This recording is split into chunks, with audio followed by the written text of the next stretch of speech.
Assalamualaikum. Waalaikumsalam warahmatullahi wabarakatuh. Baik, kita selawat terlebih dahulu. Allahumma shalli ala sayyidina Muhammad wa ala ali sayyidina Muhammad. Dari Bapak siapa, dari mana? Saya dengan hamba Allah dari Cianjur. Baik, Bapak bisa bertanya langsung kepada Buya. Assalamualaikum Buya. Waalaikumsalam. Assalamualaikum. Terlebih dahulu alhamdulillah ya, bersyukur bisa terus menyimak kajian-kajian dari Buya. Mudah-mudahan Buya sehat walafiat, panjang umur, keluarga al-bahjah, semuanya diberikan kesehatan oleh Allah SWT dalam meneruskan perjuangan Rasulullah SAW. Baik Buya, yang kami tanyakan ini yang merebak saat ini mengenai transaksi di jual beli online. Ada satu transaksi namanya pay letter atau transaksi online yang bayarnya ditangguhkan.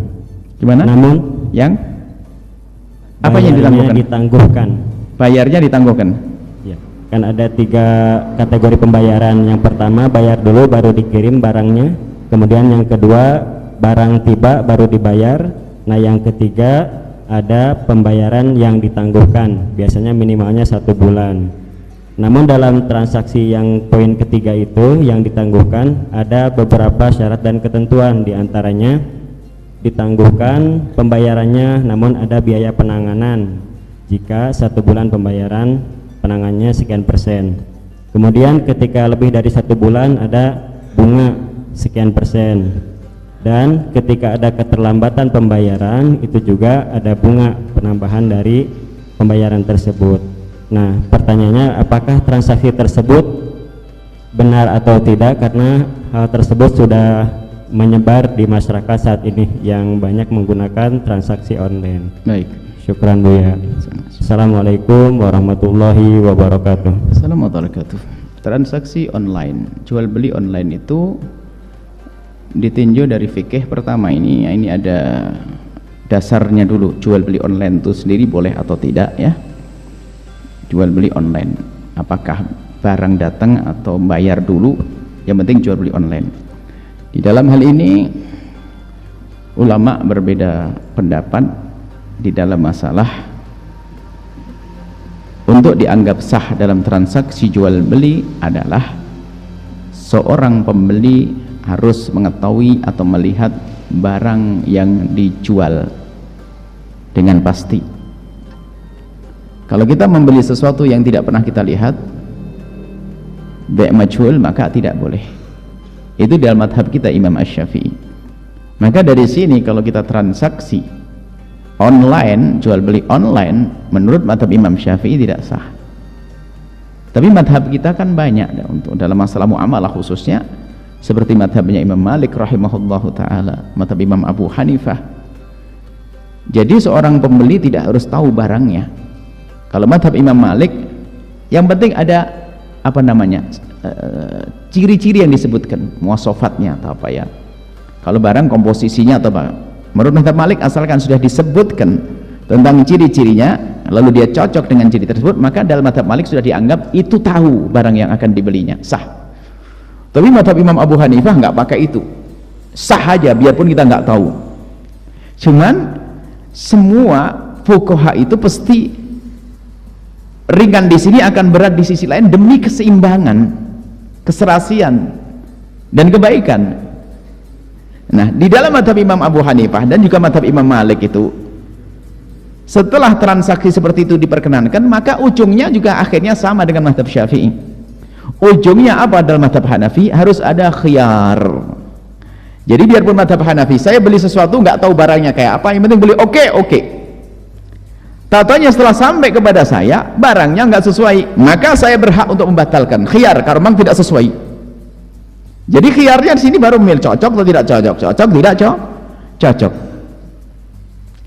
Nah, kalau nggak cocok, ya kalau nggak cocok Anda berhak untuk mengembalikan. Kalau nggak, ya suka-suka urusanmu. Jadi dari madhab Imam Abu Hanifah seperti ini. Jadi kesimpulannya bisa kita ringankan, mudahkan, bahasanya bisa saja dalam jual transaksi, tapi semua harus waspada, hati-hati, jangan ada yang saling membohongi ya, harus ada, jangan sampai nanti hati kita menjadi marah dengan seseorang. Oh dibohongi, di fotonya bagus, Tahu-taunya datang, setelah datang nggak jelas ya. Salahnya sendiri kamu. Dibohongi kalau pakai foto saja. Ya. Dibohongi kalau pakai foto saja. Kemudian baik, anggap saja kita mengambil pendapat transaksi online adalah sah. Nah, sekarang berkembang kepada model yang lain. Setelah disahkan di sini akan berkembang cara transaksi. Transaksi dengan pembayaran nanti atau barang datang lalu dibayari. Bahkan ini semuanya perlu kejujuran dan ini sangat mendukung apa yang dikatakan Imam Malik dulu. Cocok dulu barangnya. Barang datang cocok baru dibayari. Kalau nggak cocok ya enggak. Lah jual beli barang semacam ini adalah sah asalkan bukan emas dan perak yang diperjualbelikan atau yang semakom dengannya seperti uang. Jadi jual beli emas dan perak nggak boleh, karena jual beli emas dan perak di samping transaksi harus kontan, penyerahannya harus seketika itu juga.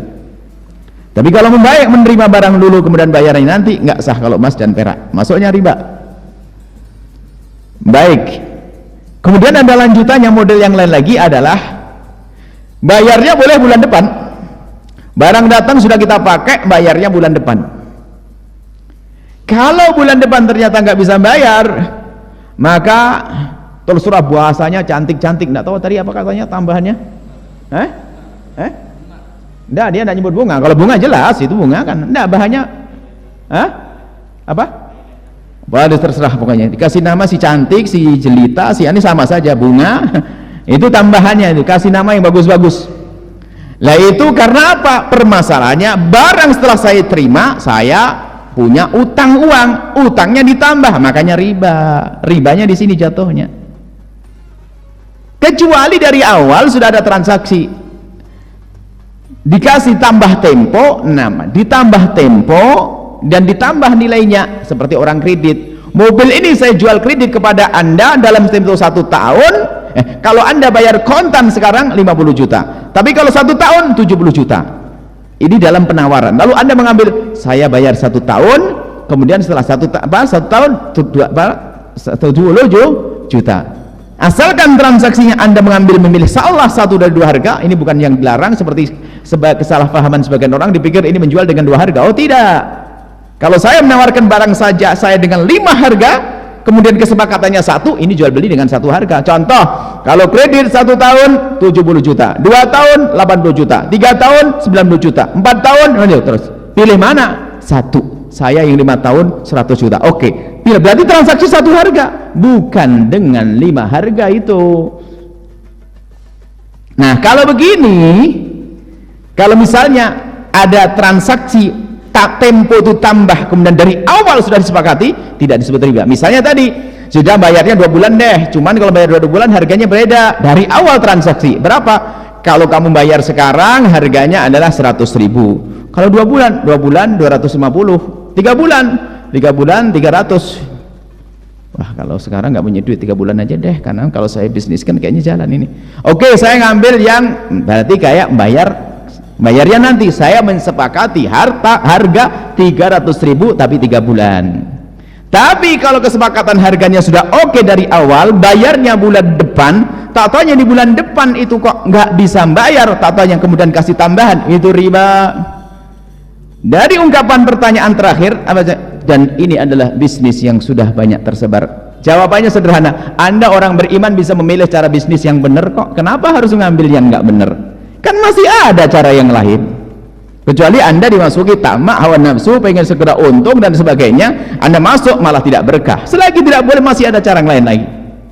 Kecuali seluruh dunia nggak mau diketahui jalan cara itu, baru Anda bab darurat itu. Masih banyak cara bisnis yang lain. Jangan memaksakan dengan cara jual beli yang ternyata di dalamnya ada keharaman, apalagi di situ ada riba. Maka hati-hati kalau riba. Ngajak perang dengan Allah, perang kok dengan Allah, hancur orang itu. Seperti itu ya. Semoga Allah memberikan pemahaman kepada kita yang pernah berurusan dengan transaksi semacam itu, segera bisa menarik diri dan tobat, berganti dengan transaksi yang indah. Nah, kalau sudah punya niat begitu, ya sudah, berarti Anda itu niat melarat betul. Maksudnya begini, ya sudah saya bayar bulan depan, kalau nggak bisa gimana? Ya nggak apa-apa ditambah, oke lah. Berarti Anda niat nggak bisa bayar. Kalau saya pengen kontan begitu, ya Allah berikan saya punya duit bisa bayar kontan begitu. Jangan niat menjadi orang punya utang. Baik, yang jelas kalau ada tambahannya setelah itu, itu hukumnya riba, karena dia menambah hutangnya. Karena barang saya terima, saya punya utang membayarnya, jadi tanggungan saya. Kemudian karena tambah tempo ditambah lagi, maka itu riba. Di situ wallahu a'lam bishawab.